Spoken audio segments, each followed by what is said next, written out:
Bienvenue à Mille et une cultures, votre émission sur la diversité culturelle. Une émission qui s'annonce passionnante. Dans la première partie, on a Dieudonné Ella Oyono, président du Parti québécois. Et en seconde partie, les Daradi Family, un nom qui résonne familier pour beaucoup d'Africains, de panafricains et de mélomanes de la musique afro-pop, du hip-hop, du soul et du R&B. Avec nous en studio actuellement, Dieudonné Oyono. Bonjour Dieudonné. Bonjour Kadi, merci pour l'invitation. Ça me fait plaisir. Dieudonné, vous vous définissez comme un Québécois d'origine gabonaise. Vous êtes président du Parti québécois, on l'a dit tout à l'heure. Et vous avez complété des études doctorales en économie et vous avez travaillé pendant 10 ans dans différents ministères du gouvernement du Québec.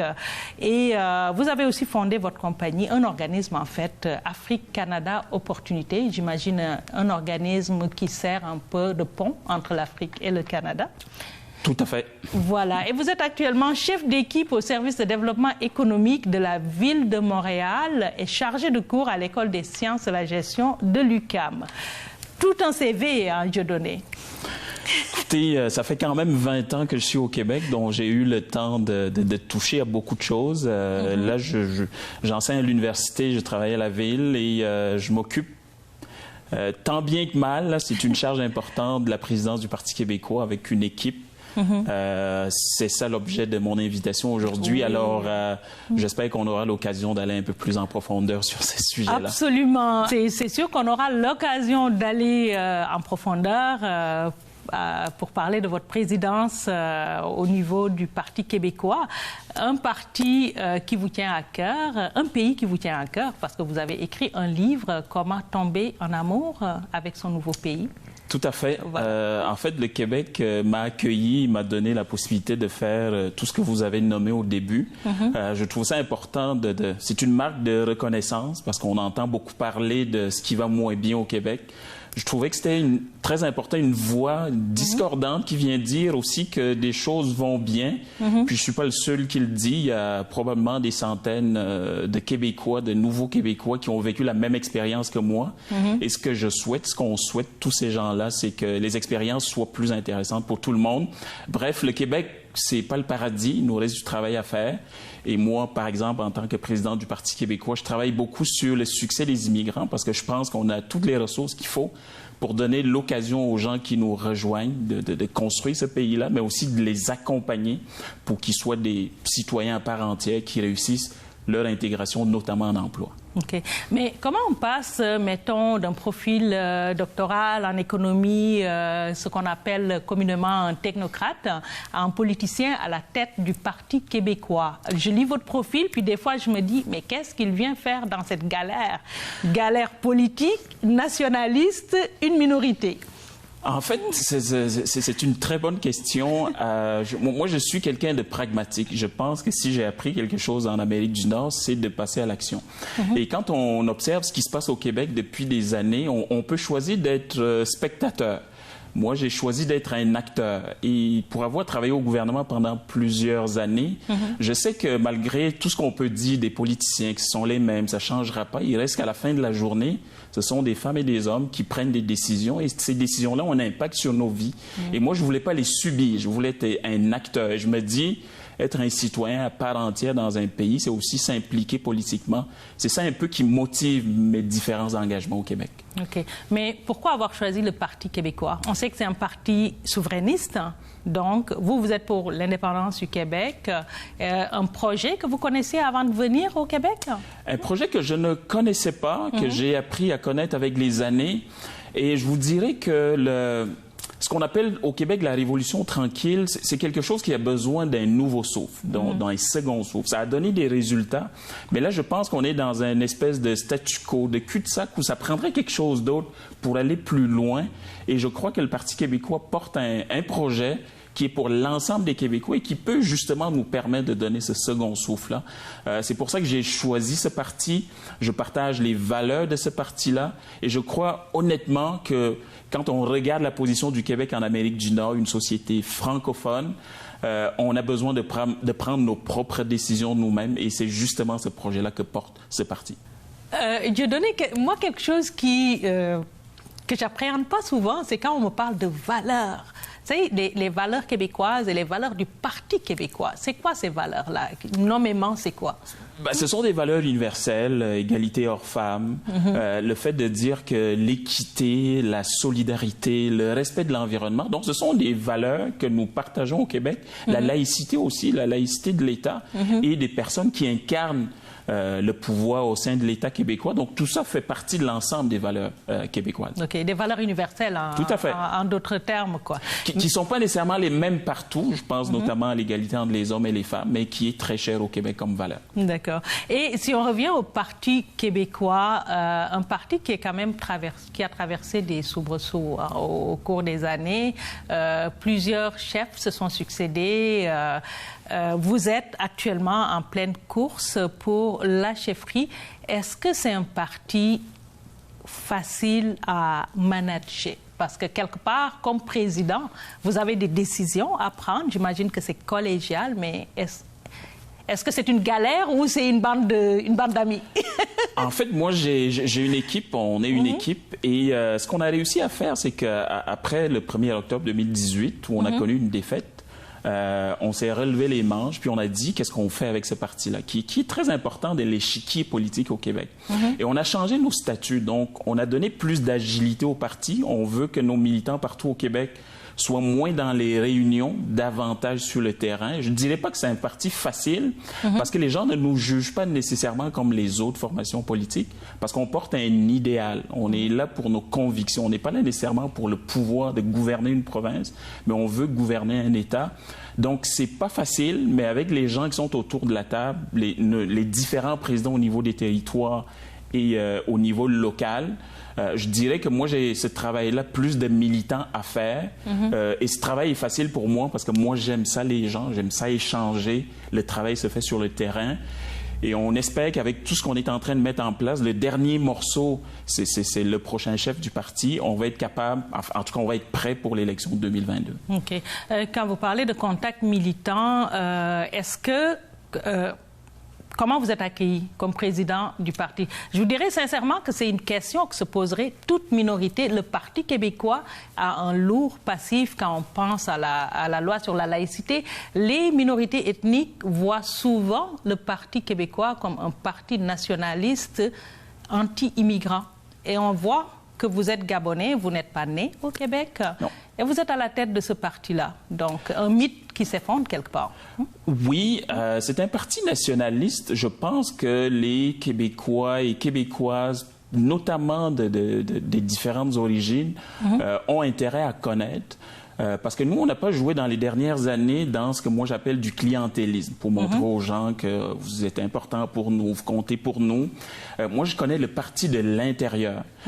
Un projet concret que je viens de lancer, c'est le réseau des ambassadeurs du Parti québécois.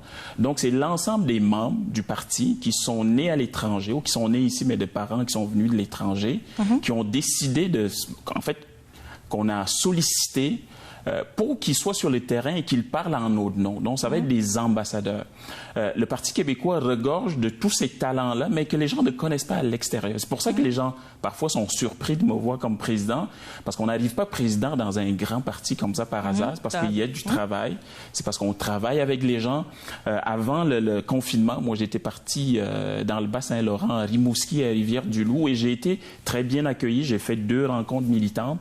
Alors, les gens qui sont dans le parti ne sont pas surpris de me voir, mais c'est sûr que pour le grand public, c'est un événement, c'est un peu inusité, mais j'incarne ce que le Parti québécois est aujourd'hui en 2020. OK. Est-ce qu'il y a une bonne proportion de racisés, comme on nous appelle maintenant, dans le Parti québécois? Il faut faire une distinction entre, parce que souvent les gens me posent cette question-là, on regarde vos événements. Donc les événements, ce sont les gens qui sont dans les instances du parti. Il y en a relativement moins, mais quand je regarde le membership, donc les membres un peu partout en région, donc partout où il y a des grandes villes, Sherbrooke, Québec, Montréal, Trois-Rivières, on a des gens de la diversité qui sont membres de notre formation politique. OK. Avez-vous une proportion en tête? Je n'ai pas de proportion en tête, mais je vous dirais que mon objectif, c'est que d'ici la fin de l'année, mon réseau d'ambassadeurs d'ambassadeurs. Ça va être une trentaine de personnes donc, qui ont levé la main puis qui vont sillonner le Québec pour parler au nom du parti. Donc, qui vont être des représentants officiels du parti. Qui vont vendre le projet du parti. Qui vont parler de notre projet, qui vont aussi, et ça j'insiste beaucoup là-dessus également, les gens qui arrivent de l'étranger ont souvent des enjeux que les partis politiques ont du mal parfois à cerner, dont le travail de ces gens-là aussi avec moi, c'est de mieux comprendre les enjeux que vivent les gens issus de la diversité pour que notre formation politique prenne position, demande par exemple au gouvernement de prendre certaines décisions. On a vu par exemple dans le cadre du programme d'expérience québécoise qu'il y a eu un peu de pression là, des trois partis d'opposition pour qu'il y ait une clause de droit acquis qui a été finalement annoncée aujourd'hui. Alors ce genre de choses-là, plus on est en contact avec l'ensemble de la population, mieux on connaît les enjeux. Donc pour revenir à la course à la chefferie, vous avez des candidats qui sont actuellement en campagne, en mode de campagne. On parle de 4 candidats. Vous en avez certains qui ressortent plus que d'autres, des fois pour les mauvaises raisons. Je pense notamment à Guy Nantel. Il paraît qu'il n'est pas très discipliné comme candidat. Et à Frédéric Bastien, qui s'est illustré quand même par une fausse accusation, quelque part contre des minorités.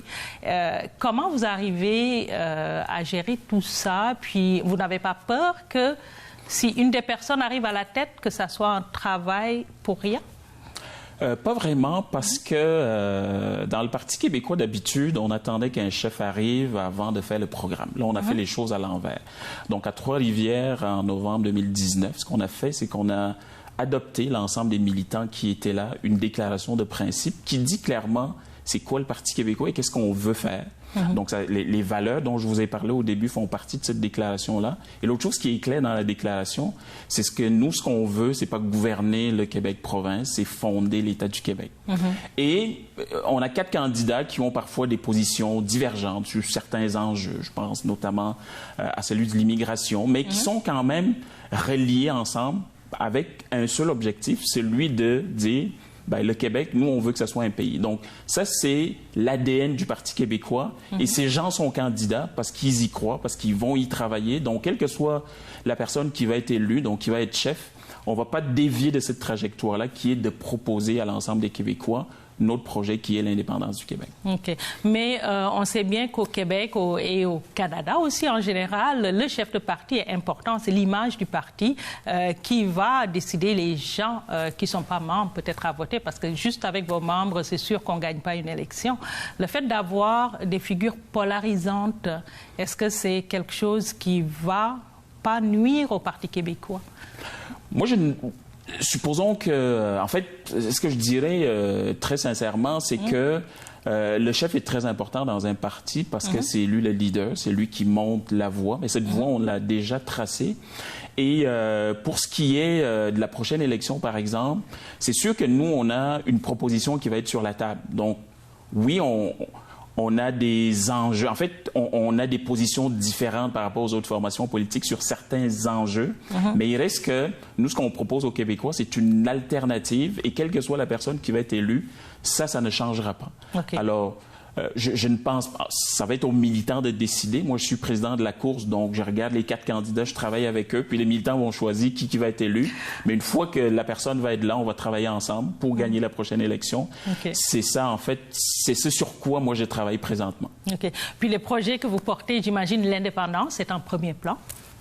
Tout à fait. L'indépendance est vraiment en premier lieu, c'est comme le parapluie. Et tout ce qu'on vient rattacher en dessous de ce parapluie-là, c'est par exemple des questions sur l'éducation. Donc nous, on va déposer dans les prochains mois à nos militants ce qu'on appelle le projet national, qui est en fait le projet de société du Parti québécois. Et quelques mois avant les élections, on va avoir une plateforme. Mais tout va être vraiment centré sur nous, avant tout, c'est l'indépendance du Québec. C'est la raison pour laquelle ce parti a été formé. D'accord. Puis Dieudonné et Yono, parlant de vous personnellement, à la fin de tout ça ou pendant tout ça, des projets, des ambitions, vous allez être candidat, j'imagine, aux prochaines élections. En fait, pour l'instant, moi, j'ai un mandat avec beaucoup de travail à faire. Les élections sont dans 2 ans et demi à peu près, donc je ne présume pas encore dans 2 ans et demi qu'est-ce que je vais faire.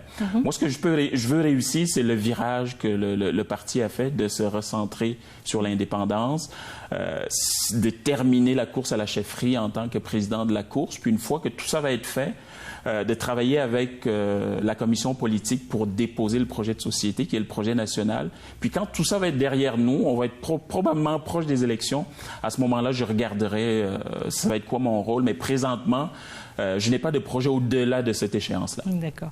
Merci Dieudonné. En tout cas, on te souhaite tout bon. C'est toujours bien de voir une belle représentativité de la diversité. Et comme tu l'as dit, il ne faut pas subir les choses. Il faut aller là où ça se change. Tout à fait. Merci pour l'invitation. Puis moi, je lance un appel à tous les gens qui sont venus d'ailleurs, qui sont avec nous au Québec, à s'impliquer, pas juste en politique, mais dans leur milieu aussi, parce qu'on peut vraiment faire une différence en s'impliquant. Merci encore.